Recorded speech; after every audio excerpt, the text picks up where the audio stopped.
I'm fully prepared with everything I need for the Jay-Z documentary. The moment he sent that legal letter, I knew I had to let the world see who he really is. He and Diddy are cut from the same cloth. He just hides his arrogance and control behind a cleaner image. Our feud has lasted 20 years, and I know better than anyone what he's done in the shadows. I even suspect that so-called funeral bouquet wasn't Diddy's idea at all, but Jay-Z acting on his behalf.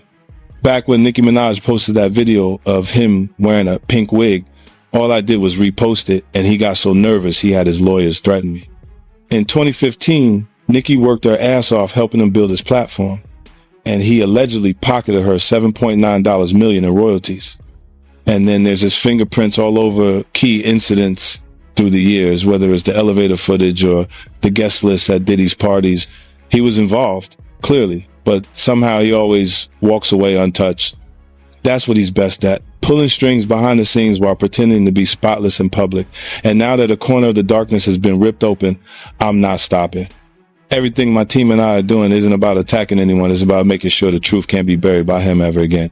He ain't answering the phone? He ain't answering the motherfucking phone. Yeah, it's like that. It's like we had a black billionaire's lunch. Black excellence. They're sitting there like, yeah. It's a billionaire brunch. Like, I hate you, man. And we here together, and we're gonna keep staying together. We getting tighter. Unaware of anything going on here. This is the one time I'm gonna be with you this year. Yo, I feel like I'm normal again. Jay-Z is facing growing scrutiny after reports emerged that alleged private messages between him and Diddy have surfaced online, sparking widespread reaction across social media. The developments have placed Jay-Z in an uncomfortable position, reigniting long-held speculation about his ties to Diddy and potential involvement in controversial matters. As these alleged exchanges draw public attention, old accusations are resurfacing, past narratives are being re-examined, and the controversy is quickly escalating, posing a significant threat to Jay-Z's carefully maintained public image and legacy. Sean Carter aided and abetted or was directly involved.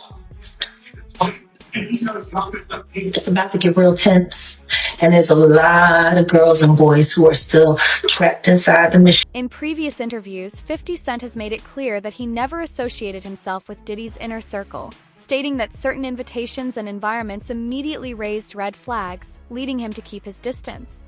According to 50, that intentional separation is precisely why he feels comfortable speaking out today.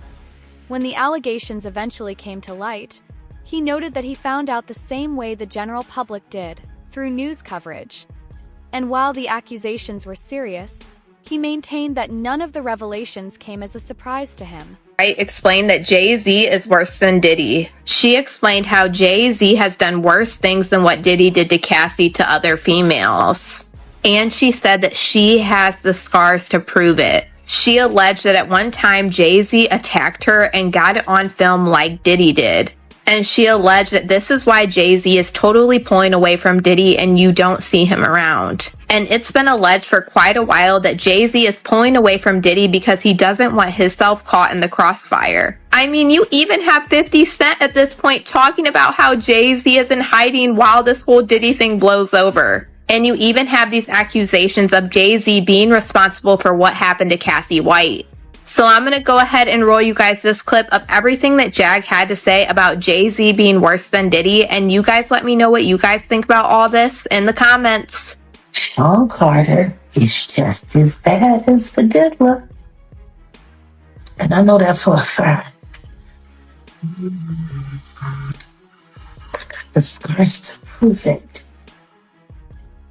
You want to know what a box cutter feels like going into your skin and ripping you? I can tell you how it feels.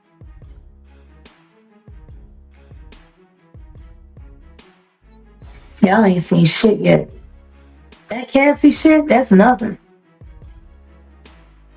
So I'm saying Sean Carter remembers everything he did to me and he's got it on tape.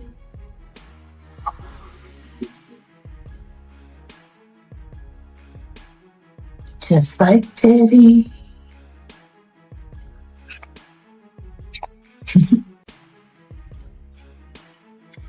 It's gonna be crazy. It's gonna. As the investigation expanded, focus gradually turned toward Jay-Z, with many questioning his continued silence as the situation surrounding Diddy began to unravel.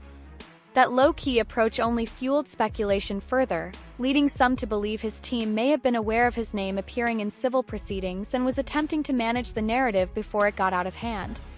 Others feared that even without formal charges, the damage to his reputation was already taking hold.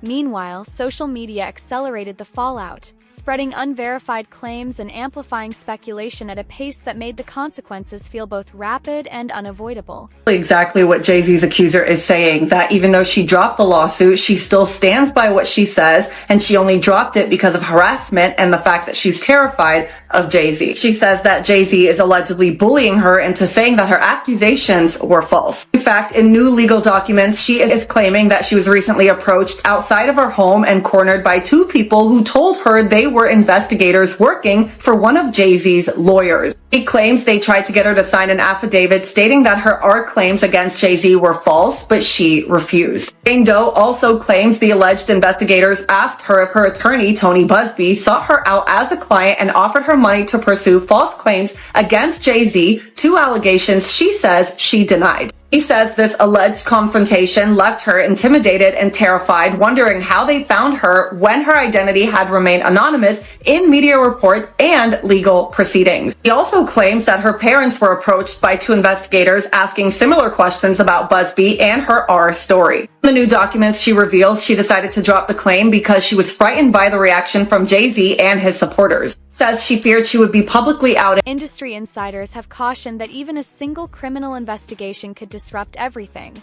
not just for Diddy, but for anyone seen as closely connected to him. That is why many believe 50 Cent's documentary carries significant weight. Rather than focusing on one person, it is framed as a broader look at how power and influence function behind closed doors, who may have known what, and how accountability can quickly extend once scrutiny takes hold. Commentators have also raised questions about how Diddy managed to remain shielded for so long, with some suggesting his protection came from surrounding himself with powerful allies and carefully controlling narratives as rumors spread. Amid that speculation, reports emerged claiming Diddy may be cooperating with authorities to strengthen his legal standing, a move that, according to unverified sources, could involve sharing information about others in his circle, further heightening unease across the industry. He better. But the only thing I'm interested in him talking about is everything he knows about Kathy Coriana White. See, I know you know what happened to Corey. Diddy, I know that. You and Jay-Z. Down in Vegas in Tao with Claudia. Why don't you just talk about Kathy? That might help. That might help a lot. Kathy Coriana White, Jay-Z's pregnant mistress, who died 24 hours after she announced that she was going public with their relationship and the baby. Oh, he was married to Beyonce.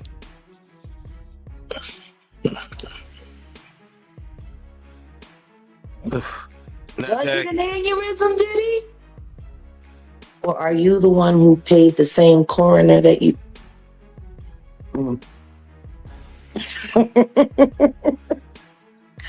Oh. Now that the documentary has officially dropped, one thing is evident: this story is not limited to the past. It is actively shaping what comes next.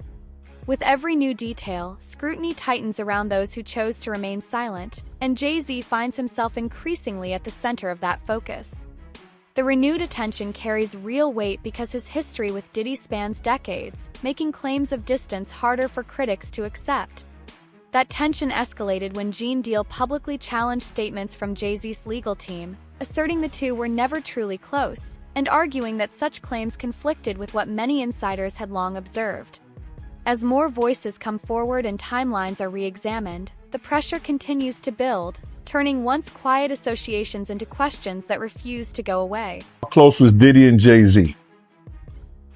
They was close enough that they wasn't playing basketball, they wasn't playing baseball, they wasn't playing football, and they wasn't playing hockey or soccer for Diddy to come on stage, pat him on his ass, and then make the statement to people in the world that can't nobody call me Sean but Jay-Z. Now, I don't know what kind of statement, and I can't say, I wish I could say half a homo, but I know I can't say it, but I don't know what kind of half a homo that is. And you trying to say that you're not close to somebody. You coming on stage, patting them on their ass, and then you making a broad statement to the public, can't nobody call me Sean but Sean Carter. And I heard Jay-Z said the same thing about them. But they were so close that they had matching white girls together. Because when they used to see each other, they used to say, yo, how your skinny white girl doing? He'd be like, yo, how your skinny white girl doing? So I guess that's a certain type of closeness. I ain't know anything about that, man. I ain't know about, Jay touching his, so I got to go see the video. I ain't hear about that. Come on, man. Everybody's seen that. 50 even pointed it out. Excuse me. When they was in ATL on stage. Remember when 50 bum rushed the stage with them? Yeah, I think I recall that. When Puff came on stage, first thing he did was pat Jay-Z on that. But I forgot. That's your favorite rapper. Hey, him and Pockets 1A, 1B. But what's your issue with Jay, man? I ain't know you had an issue with him. I'm never a fan of some. Gene, the ease and familiarity between Jay-Z and Diddy said a great deal about the depth of their bond. One moment he frequently referenced took place during a show in Atlanta when Diddy brought Jay-Z on stage, an interaction where fans immediately picked up on the natural, effortless chemistry between them. Clip later resurfaced after 50 Cent brought attention to it, keeping it in circulation and widely shared online. When asked whether his remarks came from a personal grudge against Jay-Z, Gene dismissed the idea, clarifying it was not about fandom or bias. He referenced a past incident where tensions had briefly flared, only for Jay-Z to later act as though nothing had ever happened, a pattern Gene described as common among those at the top, who move through high-pressure environments, generate conflict, and carry on unbothered, operating far removed from ordinary realities. That's how these guys are, man. They'll cause situations and cause problems, and then they'll forget what they done because they on a whole nother atmosphere. You know what I'm saying? A lot of shit that he did, you got to understand, like now he'll say that they're kids because he's raising kids of his own. You understand? But how would you like it that if Blue Ivory, 15, 16 years old, 17, 18 years old, dating in his early 30s? You're not going to go for that. No matter what she came through in Hollywood. But you got to understand, guys who was around there, we didn't know Jay-Z them ages. We didn't know these cats' age. You know what I'm saying? They wasn't having no beards and nothing like that. They was wearing low cuts. You understand? Clean face. I would have never believed when Jay was coming around the block, scooping up the young girls and stuff like that he was 30 years old. You know, if they 17, 18, 16 years old and they 22, you thinking they 22, 23, something like that, 24 years old? They mom and them need to check them. They daddy and them need to check them. But that's not that far off. But for somebody to be 30 years old in their 30s and they dealing with kids 16 years old, 17, 18 years, now that's a problem. That's an issue. And now he see that because he's raising kids. And he got a young daughter. I think he got another daughter that he didn't claim and now he claiming her. These cats was doing a whole lot of stuff that people in the industry won't speak on. And then now that you're speaking on it and it's becoming Whereas that you can get on YouTube and you could talk about this shit and say what you seen or say what you heard, you understand, or what you know. Some people look at it being a problem. But these cats ain't street cats. Dame Dash, once Jay-Z's closest ally, recently commented on the serious allegations circulating around him, noting that what stood out most was not just the claims themselves, but the sheer intensity of the public reaction. According to Dame, he had never witnessed Jay-Z face this level of scrutiny before. Decades of influence had long made him appear untouchable, particularly within mainstream media. Now that protective barrier seemed to be crumbling, exposing Jay-Z to a degree of public examination rarely seen before and signaling a broader shift in how even the most powerful figures can be held accountable under sustained pressure. It's just odd to see him in that, getting looked at in that way by white people, like Jay does, yeah, like I hope that shit didn't happen, but I'm like, damn, they turned the world real, like people on a certain level have been fucking with him a certain way where he couldn't do no wrong for like 25 years straight. This is the first time he's not getting a pass with white media, like he can control black media because a lot of them either work or do business with him, but like, Drink Champs can't get him out of this one, and neither can Charlemagne, because those are the guys that hold him down no matter what he does anyway. So he got to get to People Magazine and Entertainment Tonight right now because they on his head. But the question is why? Like, why now? Because for me, I'd be like, yo, that's so ridiculous. Yo, take that to trial. She's not going to win. Let's get a deposition or something. So I don't know why they on his head so much, pause. But I never seen him, under this, I've never seen him in this position. They have to explain himself. Pause. How you feel about the statement he came out with? I mean, I didn't hear him say anything. I heard a piece of, like I said, I'm doing an interview, so I talk.